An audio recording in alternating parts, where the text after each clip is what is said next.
Okay, hello guys. Today I will going to teach you the most important concept which is going to which is going to be asked in many of the interviews. And if you're going to say in the interview that I used to do coding in Java is my primary language, is I then the interviewer will going to definitely ask this question. If you are going to give around 9 to 10 interviews, then in around 5 to 6 interviews there will be a question that why Java. This question will going to arise it, and I will give you the basic, like I will give you the brief introduction and about the how this question, how to give the answer to this question, and how to give your explanation about this question. So what this question is, the question is suppose the question is why Java is platform independent. This is the very basic question which generally in interviews has been asked, that why Java is platform independent language. Okay, so before asking the exact answer to this question, first of all let me talk about to this two word, this platform and independent. So first of all, what the platform means to us, if somebody is going to ask you what this platform mean, so you will going to reply to him that platform is nothing but the collection of two terms, that is two things, that is operating system and the processor. And if you have heard this course in future, if you're going to learn this course that is computer organization and architecture, there you will get to know that every processor which has been present in our system, like different type of processor which has been present in market, every processor has different type of binary representation of anything. Suppose if we are provided with two processor, that is processor 1 and processor 2, and we consider the symbol plus.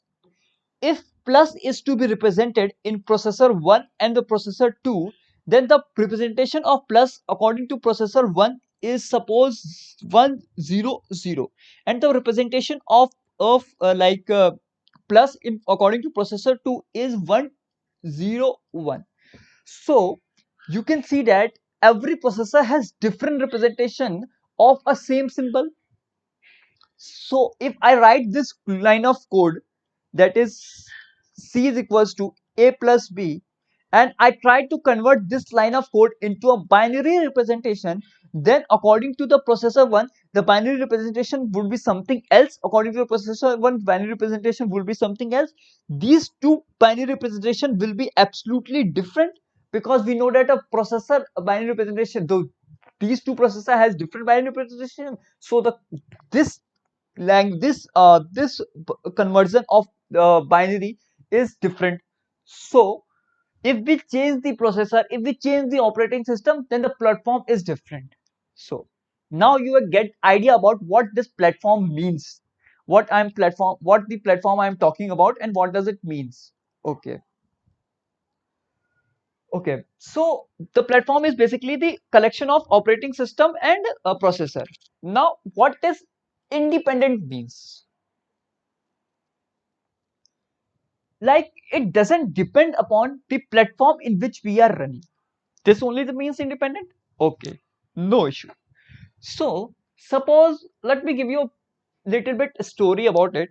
Suppose you are a programmer in a great company, and you have built something, some code of it, some code of any problem, and you don't try to give the actual code to any person. If I'm going to ask about this problem solution, you will going to give me the something which is not exact solution of it, but it is give the output. Like, if you provide this file to me, I will get the output, but whenever I open this file to read the solution, I will never get the output of it. So this is the problem arises. Like, if I'm going to ask you that, hey Ravi, yeah, hey Shamesh, can you give me the solution of this code? Can you give me the output of this code? Then you will going to give this file to me. And whenever I will going to run this file, it will give the solution of that problem which you have solved but I will never get to know the actual coding, the actual portion, how did you did this solution to us. Fine, this is the issue. Okay, so this is the problem. You have built a solution of the problem, and you try to give me that file which is only giving me the solution, but I will never get to know the actual solution of that code.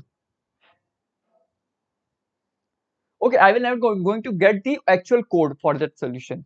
Okay, fine. But there is some problem. If I am a C++ user, okay, let me give you something about C++, then we will switch to Java. Suppose I am a C++ user and I'm going to write something code in my C++, and I tried to compile my C++ code. I use something to compile my C++ code. Okay, that is C++ compiler I use and compile my C++ code. This C++ compiler, what does it do is convert that C++, that is high level code, that is a source code, into the executable code, that is the file whose extension is .exe in Windows or a.out in Mac. Okay, so whenever we compile this C++ code or into using the C++ compiler, we get the .exe or a.out file. Okay, when we try to run this, is then we'll going to get our output. Okay, so uh, since you are smart enough, smart enough, so what you will do is that you will try to give, rather giving this file, whenever I will ask for the solution, you will not give this file, you will try to give this file to me, so that I cannot copy your exact solution. So I can get the output, but I will not going to copy your exact solution. Okay, so but the problem is that if you give this file to me, and I if we both have a different processor, suppose you are running on a processor P1 and I have a processor P2 with me, and you try to give this file to P2 with me, and you try to give this file to me, and I try to run this file into my processor 2, that is processor P2, it might be a chances that I will get some unexpected output. Okay, so I will not going to blame you that you have not solved this question, you are playing a game with me. Rather than when you will going to run this file into a processor, then it will going to give correct output. So there is some problem, I think, like both the same file in both the processor, it is giving different output.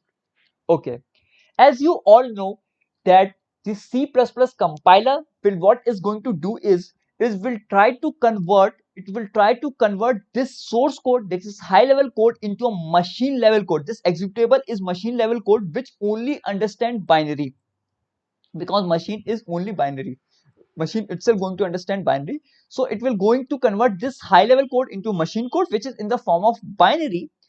And what does it binary do is binary is converted according to the processor P1 in which you are present. Like I have convert, this compiler will convert this my binary in the form of processor P1, which processor P1 can understand and run the, and give the output. Okay.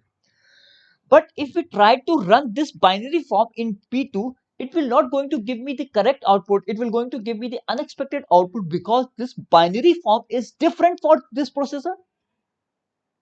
So this is the problem. Here's the biggest problem, because if so in that scenario I have to give this solution to us. Like if I ask for the solution, you will, if, if you have no option, then you will have to give this to me. Okay, so this is the problem, because this C++, it would be better if I can give this solution to me, but I cannot give, because this will not going to run on every processor. So this is the problem. Here come the Java into play. How? Let me give you how Java is playing here in this part, in this portion.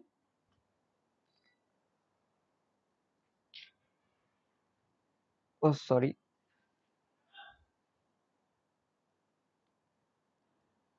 Okay. Suppose,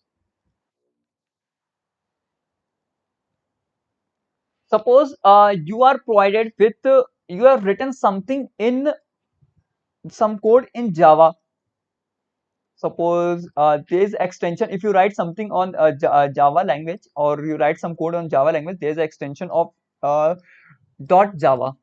Okay, you have written something on Java and you tried to compile that code. You try to compile that code using the Java compiler, that is Java C. You can search if you want to explore more on Java C, what is Java C, but for the information purpose, I'm just telling you that a Java compiler is Java C.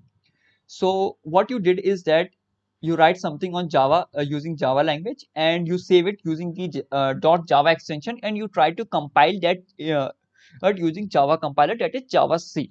Okay, Java C will give you the file which has the extension known as .class. Okay, the Java will give you a class file. Okay, in many of the books, this class file is also known as bytecode. Okay, this is known as bytecode. Uh, what is the problem? This bytecode is given to any of the processor.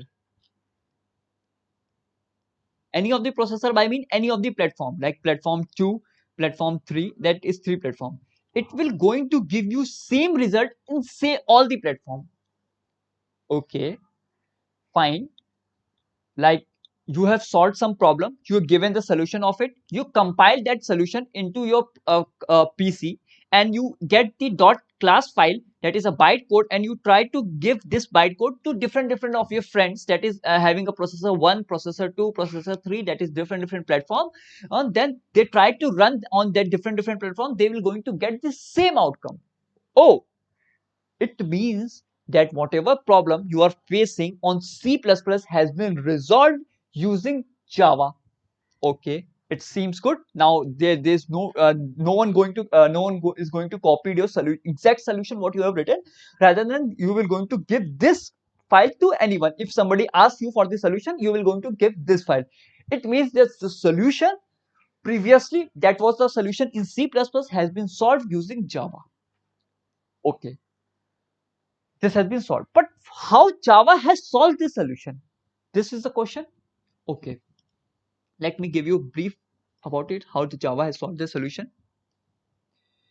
If you have gone through the if you for downloading the if for downloading, let me show you Java download, like Java download. Okay, Java download. If you have gone through this website to download Java in future, like sorry, okay,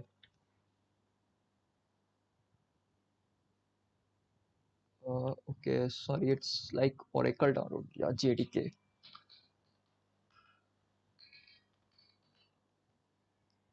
Yeah, this website, this Oracle website, where you have asked to download Java. So if you are given the if you gone to this website to download Java, so you will see that if you gone through this JDK download, yeah, you will see that, see, if you gone to this website and you want to try to download JDK version 16, you will, that is JDK is stand for Java Development Kit, that is JDK stand for Java Development Kit. You try to download this, then there is a different version of it, like if you want to download for Linux, you download for Mac, you download for Windows. So I would like to say that by showing you the exact website from where you can download, I would like to conclude that if you want to set up Java in your PC, on your system, you have to download this thing, that is Java JDK.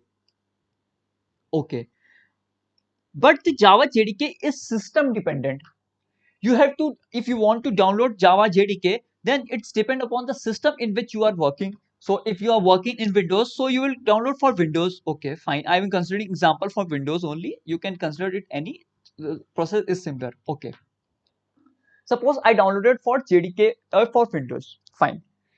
What does JDK do is that, first of all, let me give you the brief about JDK. JDK stands for Java Development Kit, which I have already explained to you. The JDK consists of two things. That is the JRE, that is Java Runtime Environment. JRE stands for Java Runtime, and other library, that is I will stand for I will represent it OL, that is other libraries and Java.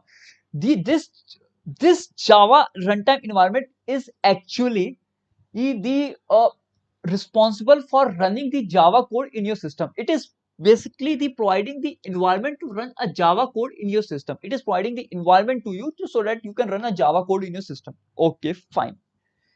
Suppose there is a computer system on there's a computer system. What does it do? That is what JRE is do is JRE set up one software, that is one program known as JVM, which is the part of JRE, that stand for Java Virtual Machine. Okay, this is the whole setup being in your system. When you download JDK and set up its variable path and everything is set up, then this is the system has been automatically done on your system. Okay, when your friend will going to give you bytecode to you, suppose there is a bytecode given to you, that is byte 1, B1, and that JVM is trying to convert that bytecode into a machine level code which your processor can understand. This used to convert this bytecode into a machine code which your processor can understand. So what happened is that that bytecode, which is an intermediate code, which is not actually the machine level code, it is actually a binary representation, it is an intermediate code which is converted into a machine code which your processor can understand with the help of JVM. Okay, you got it? Like how the Java converted this bytecode into with the help of his JVM, which is dependent upon processor, which is dependent upon system in which you are working, which is used to convert that bytecode into a machine code. Fine. This is how is done. This is how is converted. Whenever your friend will going, whenever you are given with source code, you will going to compile. That is, I'll write in short form. That is here you are going to compile. You will get dot class file, and that class file is given to JVM, and JVM is actually system dependent, and it's convert into machine code, which machine code understand and run on your processor. So this has been already set up in your system. It depends upon system. Whenever someone is going to ask you for the code, you have to just give this file to anybody, and this portion is system dependent. This file can be given to any processor in the world, and this can be run using this system, this setup in your system. So there's no need to external setup. That's why this problem which was we are facing in C++ has been resolved using Java. And because of this issue, this concept, this feature in Java, the Java is called platform independent, because there is no requirement of platform in which we are going to run, and we only require is Java, dot class file, and we give to any of the platform present in the universe, and that can be converted into machine code and can be run on the platform in which we want to run. Okay, so here we learn two things, that is C++ is platform dependent and Java is platform independent. Okay, and Java is platform independent, but JVM is platform dependent. There is a question like people get confused in this. Is like Java and that is Java and JVM. Java is platform independent, but JVM is platform dependent. It depends upon the system in which you are running or in which you are downloading in this JRE environment. Okay, so whenever I hope you got this approach, this concept, how Java is platform dependent, and how C++ is platform dependent, and how Java is platform independent, and how JVM is platform dependent, how how Java bytecode is converted into machine code, and all this concept. In future, if somebody is going to ask you about this question, you are pretty much confident is to give this answer to you, and I definitely sure that he will be damn sure. And if you are going to you will definitely going to hired by answering this type of question in the interview. So thank you guys.